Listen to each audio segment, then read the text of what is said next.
Hi, I'm Avi, and this is my first experience in an artist alley. Since you clicked on this video, I'm already guessing you know what an artist alley is, or an art market, so I'm just gonna skip that part. Personally, I haven't been to any conventions. I think the only time I went was 2023 as a visitor. That got dragged along with their friends. So this is more like a tag-along than actually being interested. Then Obby, why are you even selling if you aren't that interested, huh? Well, you see, dear viewer, last year I got dropped off and invited to play Overwatch with my friend Say and her new uni friends. One of them is called Carlos. And the only thing I heard about him, that he was good at drawing, and he only draws men, mostly. And here I am, about to play Overwatch with a bunch of randos that I have no idea who they are and what they're gonna be like, so did it go well? I hope so. Hey, at least my screams held some kind of impression. Now, one thing about Carlos is he will try to convince anyone that is an artist to start selling. He wants us to be a sellout, that's what I'm hearing. And I was a victim in his scheme. So after spending 700 euros in prep, which by the way was the most painful way I saw my money disappear from my bank account, I was on my way to lean shopping närcon summer 2025.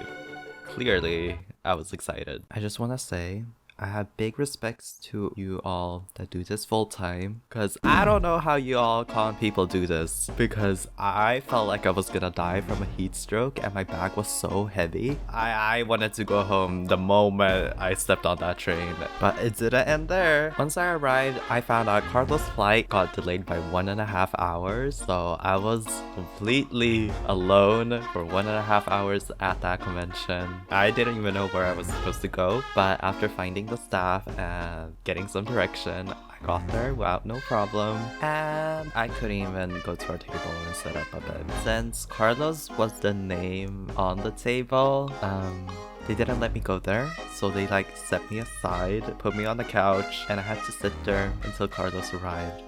After almost mistaking Carlos as a random Asian man, he told me his suitcase got delayed and will arrive at 11 p.m. So we didn't even have all our stuff to set up our table. This is Carlos' side. There's nothing here. He's missing his luggage.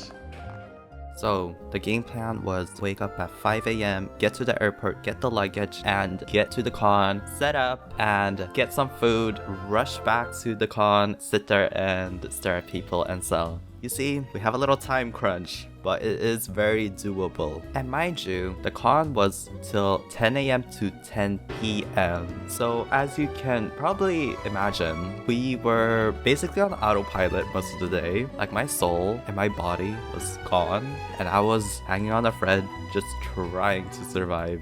For anyone seeing me half asleep, I'm very sorry, but I was practically non-existent. I'm also sorry for anyone I was unintentionally staring at, because every time someone would come by our booth, I would stare at them because I didn't have anything else to do. And I think they noticed because they would glance. We would make eye contact, so I would smile and they would smile back, and then I would look away. I need to fix on that. It was my first time, so I'm not gonna give too much pressure on myself. I need to think of a way what to do.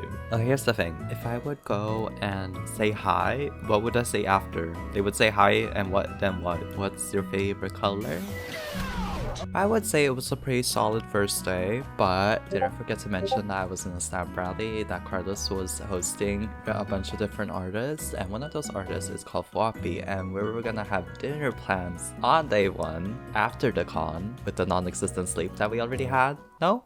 Well, all the restaurants were closed, and we just ordered burgers and sat on a bench outside, which was a vibe, not gonna lie. So we decided to have dinner plans the next day on day 2 and end a bit earlier so we can actually sit down and eat. It was very nice, and there were more artists this time, so it was a nice dinner, and it felt nice to actually sit down and eat without worrying about everything else closing that day.